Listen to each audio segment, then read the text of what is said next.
До полутора лет он как бы прививки делали, все хорошо было ему. Все вот.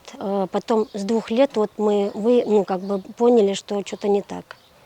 Он и чуть-чуть поздно пошел, год и 9, может, наверное, вот так пошел. Мы думаем, что после прививки тоже, может быть, отразилось КДС. Мы обратились в поликлинику сначала, нам там толком ничего не сказали, сказали, что все нормально, ждите, будет разговаривать ребенок, все хорошо будет, но ни лепета, ни разговора, ничего не было.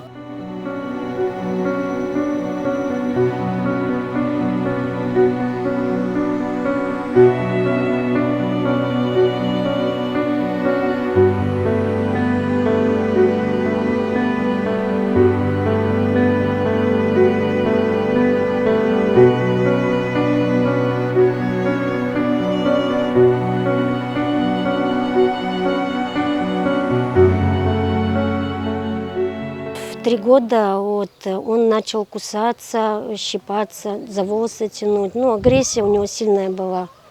Вот, и до сих пор вот осталась у него агрессия, он и щипает, и кусает нас. Ему 10 лет, вот я приучаю его к горшку, никак не могу приучить. В 4,5 в Строгановке мы прошли вот на Володарского курс лечения, 3 месяца было курса. Там и массажи делали, все, и рефлексотерапию, и логопеды, дефектологи занимались. Ну, толку вообще никакого не было. Ребеночку мы не видели результата, потому что все как было, так и есть. Потом ездили в Севастополь, в клинику Мельниковой. Постоянно я за ним хожу, слежу за ним, потому что у нас и жевательный рефлекс, приходится все вот мельчить, крошить, давать ему. Вот. Очень тяжело с ним, конечно, мне.